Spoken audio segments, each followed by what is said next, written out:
Hello everyone, welcome back to my channel Prachit Swar. आज के vlog में आप सभी का खूब सारा स्वागत है। एंड यहाँ पे एक्चुअली जैसे ही हम लोग पूजा से आए थे ना, बहुत सारे लोगों का ये कमेंट था, उसका मैं जवाब दूंगी कि बहुत सारे लोगों का नहीं, एक दो जनों का, कि अगर पूजा थी तो आपको साड़ी पहननी चाहिए थी। तो आप अगर इससे पहले वाला व्लॉग देखे होंगे, पूजा से पहले वाला व्लॉग, तो मैं एक्चुअली में साड़ी ही पहनी थी।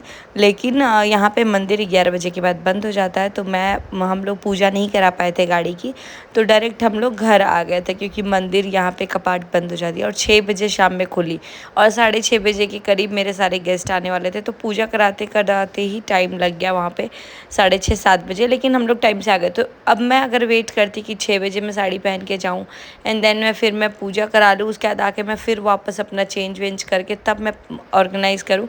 आप लोग देख रहे हो जैसे घर पे आए तो यहाँ पे ऑलरेडी गेस्ट आ चुके थे, इसलिए मैं कपड़े पहले ही चेंज कर ली थी। और पहले मैं जितना मैं खुद भी अपना वो करती हूँ कि मुझे साड़ी वगैरह ज़्यादा अच्छा लगता है कंपेयर टू, मतलब वैसे अगर मंदिर अंदर जाओ तो थोड़ा अच्छे से आप जाओ, वो ज़्यादा अच्छा लगता है।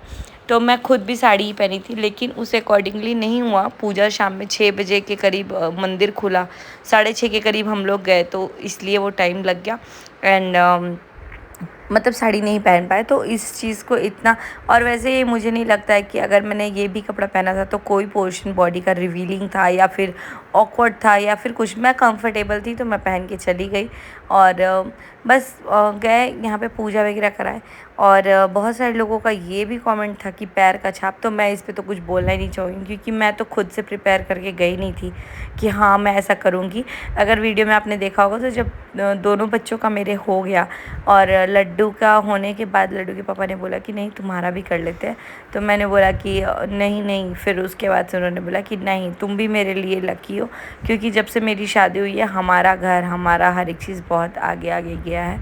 तो वो मेरे को बोलते कि मेरे लिए, मतलब मेरी बेटी है लेकिन तुम अगर नहीं होती तो बाकी सब चीज़ें नहीं होती। और मुझे पता है बहुत सारे लोग को ये खटक जाएगा कि यार मुझे कैसे लक्ष्मी बोल दिया। तो आई थिंक हर हस्बैंड को अपनी वाइफ को लक्ष्मी की तरह ही ट्रीट करना चाहिए। हर माँ बाप को अपने बेटी को या बहू को ट्रीट करना चाहिए, और हर सास ससुर को अपनी जो भी घर में औरतें हैं उनको लक्ष्मी की तरह ही ट्रीट करना चाहिए। बाकी मेरे घर वाले, मेरे ससुराल वालों को इन सब चीज़ों से आपत्ति नहीं है, क्योंकि मेरे भी पापा इतने खुश हुए थे, मतलब मेरे पापा जी, मेरे ससुर जी, की यार मतलब पहली बार गाड़ी ले रहे हैं। और सबका खुद का शौक़ होता है यार। अगर मैं इतने मेहनत से या जिस चीज़ से भी मैं ख़रीद रही हूँ तो मेरे को जो मन करेगा वो मैं करूँगी। और रही बात, मैं किसी चीज़ को अपमान करने के लिए वो नहीं की हूँ। और हाँ, ये शौक़ की बात है। अगर देखा जाए तो फिर तो ऐसे बच्चों का भी नहीं लेना चाहिए। और बहुत सारे लोग बोल रहे तुम अपने आप को लक्ष्मी जी कैसे समझ ली, तो यार कम ऑन, मतलब सबको अपने आप को ना इम्पोर्टेंस देना चाहिए। आई थिंक वो वही लोग करते हैं जो खुद अपने आप से बहुत ज़्यादा डिप्रेसिव फील करते हैं कि नहीं मैं कुछ हूँ ही नहीं, मुझे कैसे वैल्यू दे दिया। मुझे ऐसा लगता है कि हाँ भाई, अब बोलने वाले बोलते रहे, मैं अपने आप को बहुत ज़्यादा लकी फ़ील करती हूँ। और हाँ, मेरा होना भी बहुत लकी फ़ील करता है, क्योंकि शायद मैं ऐसे पली बड़ी हूँ कि मेरे बड़े पापा, मेरे दादाजी, मेरी दादी, मेरी मम्मी पापा, मेरे भाइयाँ, मतलब सब इतना मेरे को रिस्पेक्ट करते हैं। क्योंकि मैं अपने घर में इकलौती लड़की थी जब मैं पैदा हुई थी। और उसके बाद जब मेरी कज़न हुई पैदा, मेरे जब चाचा वाचा की बेटी, तो वो मेरे से 15-16 साल छोटी है। तो मेरे को बहुत ज़्यादा पैम्पर करके रखा गया है। मेरे बड़े पापा तो मुझे इतना प्यार करते हैं कि वो सुनते ही नहीं है मेरे बारे में कुछ। और सेम मेरे भाइयाँ भी, जितने भी मेरे भाई लोग हैं, बड़े पापा के बेटे हैं, मेरे भाई लोग हैं, प्रिंस भी मेरे को एकदम, भैया भी मेरा हमेशा ख्याल रखा है। तो आप लोग इतना पता नहीं कैसे कमेंट कर देते हो। और जैसे ही मैं ससुराल में ही, ससुराल वाले भी मेरे को हमेशा, कभी कभी मैं अपने आप को बुरा भी फील करती हूँ ना कि यार मैं ऐसा कर रही हूँ, मेरे साथ क्यों ऐसा हो रहा है। तो मेरे घर वाले बोलते हैं कि नहीं तुम अपने बारे में मत सोचो, क्योंकि तुम्हारे आने से सब कुछ बहुत अच्छा अच्छा हुआ है। तो इसीलिए अब मेरे फैमिली में हो रहा है ना, अब ऐसा तो नहीं है कि मैं अगर फुटप्रिंट ले रही हूँ या कुछ भी ले रही हूँ तो मैं आपके गाड़ी पे चढ़ के ले रही हूँ। आपको अपनी गाड़ी पे जो मन करे वो आप करना। मेरे लिए ये एक ड्रीम कम ट्रू था। जैसे घर में लोग छाप लेते हैं, तब तो घर को भी हम लोग पूजा करते हैं ना, घर को भी तो बहुत ज़्यादा हम लोग पूरा एकदम संपूर्ण तरीके से पूजा करके करते हैं, तो उसमें भी फिर नहीं आना चाहिए। लेकिन ये सब की अलग अलग वो सोच है, मैं इसमें कुछ कर नहीं सकती। यहाँ पे हम लोग लड्डू का कर रहे थे केक कटिंग, और पीछे इतना ज़्यादा म्यूज़िक प्ले हो रहा था कि हम लोगों का वो कुछ कर नहीं सकते थे हम लोग। तो कॉपीराइट आ जाता है, इसलिए मैं वॉइस ओवर दे रही हूँ। यहाँ हम लोगों ने रखा था पीजे मास्क का थीम, और मैं यहाँ पे बुला रही थी भैया को, और जितने भी बच्चे हैं उन लोगों को। जो साइड में भैया खड़े हैं वो हमारे जेठ जी हैं, तो इसलिए उनको भी बुला रहे थे। और यहाँ पे जितनी मेरी भाभी हैं, भाभी की दोनों बहनें थी, रुचिका और खुशबू। बहुत अच्छा लगा कि मतलब अपनी बहन जैसा वो फ़ील आता है कि अपने घर से हैं कोई, क्योंकि मैं बोलती थी आप लोग को टाइम से पहले आ जाना है, और अनुष्का भी आ गई थी। जितने बच्चे थे सब लोग एक साथ काट लिए, और मेरी छुटकी जो है वो देख रही थी कि यार क्या हो रहा है। और केक तो कट रहा था। पिछली बार ना जब मैंने केक वाली वीडियो डाली थी तो बहुत सारे लोग कमेंट कर रहे थे कि लड्डू केक के लिए वो कर देता, तो मैं यही बोलूँगी कि आप इसी वीडियो में देख लो, जितने भी लड्डू के एज ग्रुप के बच्चे हैं वो सब ऑलमोस्ट केक ले रहे हैं, केक खा रहे हैं। तो ये बच्चों में कॉमन होता है, बट आप लोग पता नहीं कैसे एक्सपेक्ट करते हैं कि कोई कोई बच्चे एकदम सुपर इंटेलिजेंट हो जाए।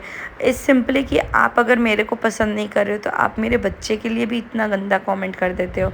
यहाँ आयुष्मान भी केक खा रहा है, शिवांश भी केक खा रहा है, तो मतलब यार सारे बच्चों में ये हैबिट होती है। बच्चे तो छोड़ो, मैंने आयुष्मान को देखा कि आयुष्मान थोड़ा सा केक वो कर रहा है, तो मैंने सोचा कि पहले बच्चों को कट करके दे देती हूँ, और बड़ों का मैं केटरिंग में दे दूँगी, और केटरिंग वाले ही कट करके दे देंगे। तो यहाँ पे हम लोगों ने केटरिंग किया था लड्डू के बर्थडे के लिए, क्योंकि यहाँ पे अगर केक कट करने जाए तो किसी को छोटा किसी को बड़ा पड़ेगा, इसीलिए जो जो खाएंगे वो केक भी खा लेंगे। तो इसीलिए बस लड्डू को केक खिलाया, और मैंने बोला भैया को खिला देने के लिए केक। और सबको वहाँ पे से ही खाने में ही, केटरिंग में ही मिल जाएगा। तो यहाँ पीजे मास्क का जो 3 था मेन कैरेक्टर, वहाँ पे आयुष्मान को एक लेना था तो आयुष्मान ले लिया और लड्डू लिया। फिर मैंने बोला शिवांश को भी दे देने एक, क्योंकि वो भी बच्चा है और बच्चों को नहीं ये कैरेक्टर्स बहुत ज़्यादा पसंद है। और आप लोग को एक बात बताऊँ, पीजे मास्क का थीम हम लोगों ने सोचा था कि माशा या कुछ ना कुछ करने। यहाँ मैं बोल रही थी लड्डू को प्रणाम करने के लिए, जितने भी बड़े हैं उनको प्रणाम करो, खास करके अपने बड़े पापा को, अपने पापा को और मम्मी को, क्योंकि मैं ये नहीं करती हूँ कि यार मेरा बच्चा प्रणाम नहीं करेगा। हमारे यहाँ पे बचपन से ही बोला जाता है कि नहीं, बचपन से ही प्रणाम वगैरह करना है। और कुछ लोग अपनी गिफ्ट्स दे चुके थे, कुछ लोग अपना गिफ्ट दे रहे थे धीरे धीरे। और यहाँ पे बच्चे एकदम मस्त अपना खा रहे थे स्टिकर वाला वो जो कैरेक्टर था, और मैं ऊपर से देख रही थी मिल्क वाले आए थे भैया। तो यहाँ स्टार्टर चालू हो चुका था, तो मैंने बोला कि भैया को बुला लिया कि आप भी आ जाओ ताकि खा लो। यहाँ मैं प्रेमो को थोड़ा सा खिलाई, और उसके बाद से प्रेमो भी मुझे उसमें से ही थोड़ा सा खिला दी, क्योंकि केक हमने ज़्यादा किसी को खिलाया ही नहीं, बस वो दे दिया केटरिंग में। और हाँ, केटरिंग का ज़्यादा कुछ रिकॉर्ड नहीं हुआ है, बिकॉज़ उस टाइम हम खुद ही ऑर्गेनाइज़ करने में ही लगे हुए थे। और अनुष्का को भी मैंने बोल दिया था कि तुम अच्छे से इंजॉय करो। यहाँ पे कुछ कुछ हमने एक्टिविटीज़ भी कराया था, जैसे musical chair, in and out और ब्लो अप बलून, ऐसे कुछ कुछ था एक्टिविटीज़। तो बहुत ही अच्छा लगा। फिर बाद में बहुत सारा डांस किया, वो भी आप लोग देखिएगा, वो भी पार्ट स्किप मत कीजिएगा। और मेरे फ़ोन से ही गाना प्ले हो रहा था, इसलिए व्लॉग भी उतना मेरे फ़ोन से शूट नहीं हुआ। लड्डू के पापा के फ़ोन से व्लॉग शूट हुआ जितना हो पाता। और उसके बाद से यहाँ पे हमारा गाना डांस स्टार्ट हो गया। सब लोगों ने एक एक करके खाना वाना खा लिया था, क्योंकि हम लोग स्टार्टर करा रहे थे और एक्टिविटी करा रहे थे। उसी के साथ साथ धीरे धीरे डांस भी कर रहे थे, एक्टिविटीज़ भी कर रहे थे, और खाना भी चलते रह रहा था। खाना में मैंने किया था स्टार्टर में फ्रेंच फ्राइज़, चीज़ बॉल, नूडल्स और पानी पूरी, ताकि स्टार्टर सब लोग अच्छे से एंजॉय करते हैं। दैन मेन कोर्स में हम लोग को एक्चुअली पूड़ी खीर सब्जी करना था, लेकिन पूड़ी नहीं करके हमने नान और पनीर की सब्ज़ी, मिक्स वेज और खीर कर दिया था। रसगुल्ला था, गुलाब जामुन और आइसक्रीम एंड केक वगैरह, यही सब था। और सैलेड तो बाकी तो था ही था। तो यहाँ पे हमारी केटरिंग हो गई थी। उसके बाद से हम लोग यहाँ डांस करते, स्टेप समझ करके आप लोग जान ही गए हुए कि चिकनी चमेली करके था ये। तो चलिए अब इसकी वैसे वॉइस में डाल देते हैं। मुझे पता है शायद हो सके तो कॉपीराइट आए, अदरवाइज़ ये विदाउट वॉइस ओवर ही जाएगा, क्योंकि आप लोग भी इंजॉय करते हैं ऐसे। ये मेरे मोहल्ले के ही थे, मतलब हम लोग सब लोग एक दूसरे से थोड़ा बहुत इंटरेक्ट करते हैं, शाम में ऐसे निकलते हैं। तो बहुत अच्छा लगा कि सब लोग आए। पर्सनली दिल से थैंक यू। मुझे पता है कहीं ना कहीं सब लोग मेरी वीडियोज़ को देखते भी हैं, तो थैंक यू सो मच, क्योंकि बहुत सारे लोग कंफर्टेबल नहीं हो पाते हैं वीडियोज़ में, लेकिन जितने लोग भी हो पाए उनको दिल से थैंक यू। और सब लोगों ने ही पार्टिसिपेट किया, चाहे वो आंटी हो, चाहे वो मतलब बड़े बड़े कोई भी हो। तो बच्चे का बर्थडे हम लोगों ने एकदम खुल के एंजॉय किया, एकदम भांगड़ा भांगड़ा सब डांस किया, भोजपुरी गाने भी आज प्ले कर दिए, तो वो आपको दिखेगा आगे। और लड्डू के पापा एक्चुअली में एंकरिंग वगैरह करते, लेकिन वो नहीं किए, तो मैंने ही आज उनका जगह ले लिया। मैंने बोला कि नहीं, आप सबको अटेंड कीजिए और मैं सबको पार्टिसिपेट, मैं सबको वो कराती हूँ। और यहाँ पे सब लोग जा रहे थे कि करके, तो मैं बोलती नहीं, जेंट्स लोगों का भी होना चाहिए कुछ। तो एक्टिविटी तो कर लिया था उन लोगों ने भी बलून का, और पूरा अच्छे से हम लोगों ने एंजॉय किया। बहुत अच्छे से स्टार्ट कर दिया था, 6:30 बजे के करीब पूजा वगैरह हो गई थी। 7 बजे आ गए, 8:30 तक केक कटिंग किया और 9:30 तक हमारी पार्टी ऑलमोस्ट ख़त्म हो गई थी। और बाकी घर के ही लोग हम लोग थे। तो बस अब आप इंजॉय कीजिए व्लॉग को।